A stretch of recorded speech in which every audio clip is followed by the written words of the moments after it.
결혼한 부부는 부모를 떠나야 됩니다. 이동우 남자가 부모를 떠나 창세기 22장 24절 상반절입니다.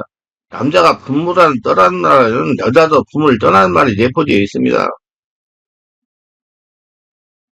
예수님 마가복음 10장 6, 7절에서 창조 때부터 사람을 남자 여자로 지으셨으니 이러므로 사람이 그부를 떠나서라고 말씀했으며 에베소 5장 30절에서는 사람이 부모를 떠나 그 안에 합하여 그들이 한 육체가 될지라고 말씀했으나 결혼한 부부는 부모님을 떠나라는 겁니다. 새로운 가정을 이루라는 겁니다. 부모님을 떠나라는 말은 부모님으로부터 독립하라는 것입니다. 육체적으로 독립하고 경제적으로 독립하고 정신적으로 독립하고 영적 신앙으로 독립하고 삶이 독립이 되어야 함을 의미합니다. 결혼 전에 모든 것을 부모님과 상의했지만 결혼하려면 모든 것을 부부끼리 의논하여 결정할 정도로 부모님에게서 독립을 해야 됩니다. 많은 부부들이 부모님부터 독립하지 못하기 때문에 갈등이 있는 것입니다. 부부의 불행은 부모를 떠나지 못하는 데부터 시작되는 겁니다. 많은 젊은이들이 부모를 떠나 본가를 하기를 원하면서도 경제적으로 도움받기를 원합니다. 이것은 잘못된 거예요. 가족의 독립성은 진정한 새로운 가정의 출발입니다. 중요한 것은 부모님들도 자식이 결혼하면 독립할 수 있도록 도와줘야 되고 독립심을 길러줘야 된다는 것입니다. 개입하거나 간섭하거나 중간에 끼어들지 말아야 됩니다. 부모가 간섭하거나 개입하게 되면 부부는 갈등이 생길 수밖에 없습니다. 결혼한 부부는 부모를 따라 남자가 서로 연합해야 됩니다. 창세기 12장 24절 그러므로 남자가 부모를 따라 그의 아내와 합하여 둘이 한 몸을 이룰지로다 하셨고 예수님은 마가복음 10장 8절에서 그 둘이 한 몸이 될 때라 이러한 즉 이제 둘이 아니요 한 몸이라고 말씀하셨습니다. 그리고 에베소서 5장 30절은 그러므로 사람이 부모를 따라 그의 아내와 합하여 그 둘이 한 육체가 될지라고 명령했습니다. 결혼한 부부는 남녀가 서로 연합해야 됩니다. 연합연장은 악역플러 두 물체를 붙인다는 뜻입니다. 연합됐다는 말은 껴떨어질 수 없고 헤어질 수 없다는 말입니다. 남편이 어려운 문제가 있을 때 아내와 의논하지 않고 자기 어머니와 의논하면 이유는 부부가 연합되지 않았기 때문에 그렇습니다. 결혼은 했지만 연합되지 않았기 때문에 다른 사람이 들어올 수 있는 빈 공간을 열어둔 것입니다. 이거 참 큰 문제입니다. 이건 간증이 설 수가 없어요. 그래서 진정한 결혼은 부부가 악연으로 붙이는 것처럼 하나가 되어 어느 누구도 사이에 들어올 수 없도록 밀착해야 됩니다. 양가 가족이 들으면 안 됩니다. 두 사람이 서로 연합하기 위해서 첫 번째는 갑이라는 물체와 을이라는 물체가 잘 접촉하기 위해서는 좋은 악역풀이 있어야 됩니다. 다시 말하면 예수 그리스도는 접착가 있을 때 남자와 여자는 연합이 됩니다. 예수님의 성품을 닮는 사랑과 용서라는 침착화가 필요합니다. 뼈는 부러진 후에 다시 봉합하면 더욱 튼튼한 뼈가 되고 나무를 악여로 붙이면 보통 나무보다 더욱 간격하게 되듯이 미완성인 남녀가 만났지만은 예수로 온전히 연합이 될 때 이 세상에 어떤 시험도 두 사람 사이에 나눌 수가 없게 됩니다. 두 사람이 서로 연합하기 위해 두 번째는 부부는 서로 맞춰야 됩니다. 맞추는 방법은 자기 거를 포기하는 것입니다. 그러나 사람들은 포기하자고 서로를 이기려고 합니다. 이런 부분은 죽을 때까지 서로 싸우다가 맙니다. 내 것을 포기해야 상대방 것을 받아들일 수 있는 것입니다. 자기의 꿈을 포기하고 두 사람이 서로 동의한 새로운 꿈을 만들어 가야 합니다. 이렇게 할 때 이것은 악역처럼 잘 붙습니다. 상대를 이기려고 하거나 상대를 이용하려고 하지 말아야 됩니다. 대부분의 사람들이 결혼할 때 상대방 학벌과 가문을 따지는 이유는 이용하려고 하기 때문에 그렇습니다. 이용하기 때문에 연합이 되지 않는 것입니다. 두 사람이 서로 연합하기 위해서는 세 번째 갑이라는 물체, 을이라는 물체를 붙이려는 그 접촉 부분을 깨끗이 닦아야 합니다. 그곳에 물기가 있다거나 녹이 슬었다거나 먼지가 있다면 아무리 좋은 접착제로 붙여서 해도 곧 떨어지고 맙니다. 마찬가지로 남자와 여자가 잘 연합하기 위해서는 상처와 잘못된 부분을 깨끗이 치워야 됩니다. 결혼하기 전에 전 뇌척추 3번을 받아라. 성령 세례 받고 그게 강조를 많이 합니다. 많은 부부들이 문제는 서로가 치유되지 않은데 결혼하기 때문에 일어납니다. 내면 세계를 모르기 때문에. 결혼하기 전에 후에 말씀과 성으로 잠재의식에 숨겨진 미움, 분노, 시기질투, 교만, 탐욕하던 쓰레기 더미의 원인을 찾아내고 양심의 고통스러운 죄책을 다 회개하고 성령서로 씻어야 마음을 다질 수가 있는 것입니다. 내면체에 대해서는 내척주 쉽게 하는 법과 가계주 영을 이별하는 길을 참고하시기 바랍니다. 우리는 태학이와 유아기, 소년기, 사춘기와 대학생활을 거치면서 나름대로의 모두 상처를 갖고 살아갑니다. 세상을 살아가는 것이 상처이기 때문이다.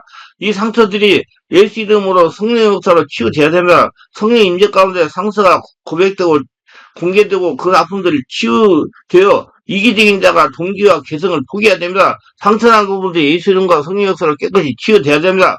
그러나 치유는 갑자기 이루어지지 않고 시간이 걸리는 문제예요. 상태는 잠재되게 형성되어 있으므로 다시 성령으로 장악되어 치유되는 시간이 걸려야 됩니다. 그리고 자신을 알아가고 자기가 상처가 있다는 걸 인정해야 됩니다.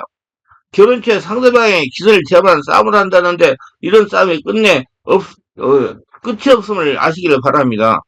어느 여집사 이 얘기요. 이분이 우울증으로 고생을 하다가 저에게 치료를 받아 왔어. 우울증이 심하여 밤에 잠을 자지 못하고 전문적인 직업을 가지고 있는데 일을 제대로 못하겠다는 것이나 그래서 치유 기도를 해주다가 성경에서 남편에 대해 질문하는 감정이 들었어요. 그래서 남편이 신앙에 대해 물어봐서 그러니까 이렇게 대답을 했습니다. 남편이 교회를 나가기는 하는데 시어머니가 제사라는 데서는 다 지낸다는 것입니다. 그리고 그렇게 얘기를 해도 절에 나간다는 것입니다. 시어머니가. 그래서 멀리 떨어져 있으면 대화나 전화 통화할 때도 성령이 집에 가운데 하라고 했으며 그러니 이렇게 대답을 하는 겁니다. 시어머니와 한 집에서 함께 산다는 것입니다. 왜 그러나 물었더니 시아버지가 일찍 대장암으로 돌아가셔서 무녀 동남인 자신의 현재 남편하고 함께 살았다는 것입니다. 그래서 그러면 시어머니가 제사를 지내면 집사님 어떻게 하냐 물었어요. 제사 음식을 다 준비한다는 거죠. 제사 음식을 다 준비해 준대요. 예. 그러면 아들이 남편하고 제사를 지낸다는 것입니다. 은연중에 제사에 참여하는 겁니다. 그래서 남편이 교회 다니는데 제사를 지내라고 했더니 지낸다는 겁니다. 그러면서 성령 역사가 일어나니 여집사에게 향을 채우는 향내가 말로 표현 못하라고 나오는 겁니다. 예, 그러면서 치유가 되었어요. 그래, 이제부터 제사에 참석하지 말라고 했으면, 그러니까 자신도 그렇게 하고 싶은데, 남편이 싫어한다는 것입니다. 만약에 제사 지내는 등한시하면 남편하고 관계가 험악하게 된다는 것입니다. 그래서 내가 질문했습니다. 결혼은 그럼 어떻게 했습니까? 연애 결혼했습니다. 그러면 집사님은 연애 당시 교회 안 다녔습니까? 다녔습니다. 저는 모태신앙입니다. 지금 아버지는 장로님이고 어머니는 권사님입니다. 근데 어떻게 그런 분하고 결혼을 했습니까? 그러니까 연애 기간을 한 8개월 정도 잘했어요. 남편이 연애 시대 기회를 착신 잘 다녔습니다. 그리고 남편이 유효과 의사입니다. 그래서 여러 조건도 좋고 해서 결혼을 결심하고 결혼하게 됐습니다. 부모님도 그렇게 반대하지 않아서 결혼을 한 겁니다. 그래서 결혼해서 시어머니 우상숭배를 그때 알게 되었습니다. 분명히 결혼 전에 어머니도 전도하여 예수를 믿겠다고 했습니다. 그런데 지금 13년이 지났는데 아직도 예수를 믿지 않고 절에 다닙니다. 그래서 내가 그러면 집사님이 시어머니가 이렇게 말해보라겠습니다. 만약 시어머니가 계속해서 절에다가 우상을 숭배하면 분가에 살겠다 해보라는 겁니다. 그랬더니 이렇게 말하는 거가 남편이 어머니라고 절대로 분가하면 안 된다고 한다는 겁니다. 자기 어머니가 자기만 보고 청춘을 혼자 지어 살았는데 절대로 그럴 수가 없다는 것입니다. 그래서 어쩔 수 없이 지금까지 지내왔다는 겁니다. 여러분 어머니가 외아들 키운 사람 부인으로 들어가는 거 정말 고려를 많이 해야 됩니다. 마마 보이라고 그러죠. 이 집사에게 한 가지 걱정이 있어요. 자기 시아버지가 40대 중반에 대장암으로 세상을 떠났는데 남편이 걱정이 된다는 겁니다. 연애와 결혼은 이렇게 중요합니다. 모태신앙인 집사가 불신의 가정에 시집을 가서 제사를 지내고 살게 되는 겁니다. 그러니 우울증이 찾아나 고생을 하는 겁니다. 참으로 답답한 현실이에요. 결혼은 장난이 아니에요. 그래서 내가 이런 분들 때문에 반드시 결혼 전에 성령 세례받고 충만받고 내특치를 3번 받고 해서 내면을 다 정리하고 결혼을 해라. 그렇게 얘기를 많이 해요. 그렇게 안 되니까 귀신들이 있어가지고 이렇게 문제를 일으키는 겁니다. 알고 여러분 대비하시기 바랍니다. 그래서 내가 이렇게 말씀을 전하는 거예요. 기도합니다. 오늘도 저희들끼리 끝까지 시청하시는 분들 수고하옵소서. 구독, 좋아요, 알람 설정, 공유하시는 분들 축복하시고 모두 은혜 충만 성령 충만하게 하시고 오늘 말씀을 잘 듣고 말씀대로 잘 경각심을 가져서 결혼할 분들은 불신결혼을 한다고 하더라도 꼭 기회를 데리고 다니면서 성령 세례받고 수만받고 뇌척추를 3번 이상 받고 확실히 신앙의 기준이 한단이 쓰면 그때 결혼을 한다는 믿음을 가지고 신앙생활하는 독전자가 다 되게 하소서. 예수님 이름으로 기도합니다. 아멘.